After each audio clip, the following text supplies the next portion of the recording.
সম্মানিত উপস্থিতি, আসসালামু আলাইকুম ওয়া রাহমাতুল্লাহি ওয়া বারাকাতুহু।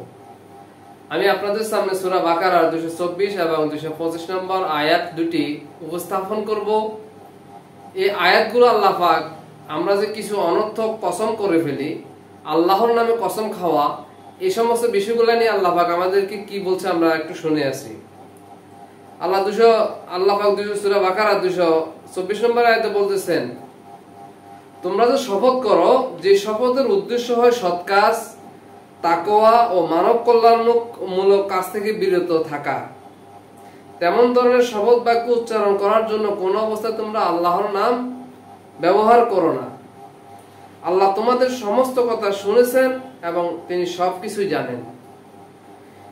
কোনো একটা ভালো কাজের উদ্দেশ্যে বা কোনো একটা ভালো কাজ, কল্যাণমূলক কাজ বা এগুলোর উদ্দেশ্যে আপনি যে আল্লাহর নামে কসম খেয়ে বলতে পারবে না যে আমি আল্লাহর কসম খেয়ে বলছি তোকে এই কাজটা, এই নামাজ পড়তে দিব না, আল্লাহর কসম খেয়ে বলছি তোকে আমি যাকাত দিতে দিব না, আল্লাহর কসম খেয়ে বলছি যে তোকে আমি অমুক জিনিসটা করতে দিব না। সুতরাং এই যে কসম খেয়ে বলা, আপনি আল্লাহর নাম নিয়ে কোনো ভালো বা কোনো কল্যাণমূলক থেকে বিরত, কাজ থেকে বিরত রাখার জন্য কসম করতে পারবেন না, এটা আল্লাহ পাক নিষেধ করে দিয়েছে।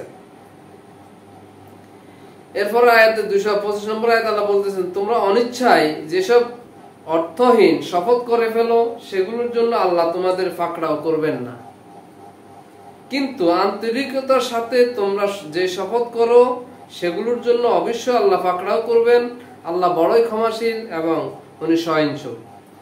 আপনি যদি অনর্থক কথাবার্তা নিয়ে আল্লাহর শপথ করা উচিত নয়।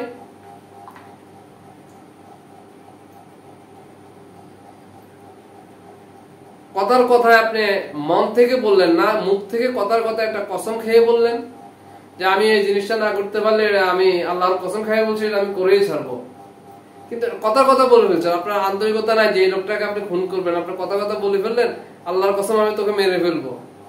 এটা আপনি কথার কথা হয়তো রাগের স্বরে বলে ফেললেন, কিন্তু আসলে আন্তরিকতার সহিত আপনি কসম খেয়ে বলেন নাই। এটার জন্য আপনাকে কাফারা দিতে হবে না, কারণ কসমের কাফারা আছে। আপনি 10 জন মিসকিন খাওয়াইতে হবে, না হয় 10 জন মিসকিনকে আপনি বস্ত্র দান করতে হবে, না হয় একটা কৃতদাস মুক্ত করতে হবে, না হয় আপনি 3টা রোজা রাখতে হবে। যদি আপনি শপথ করেন, কসম খান, এই কসম যদি ভাঙতে হয় আপনাকে অবশ্যই কাফারাগুলো দিতে হবে, না হলে আপনি গুনাহগার হবেন।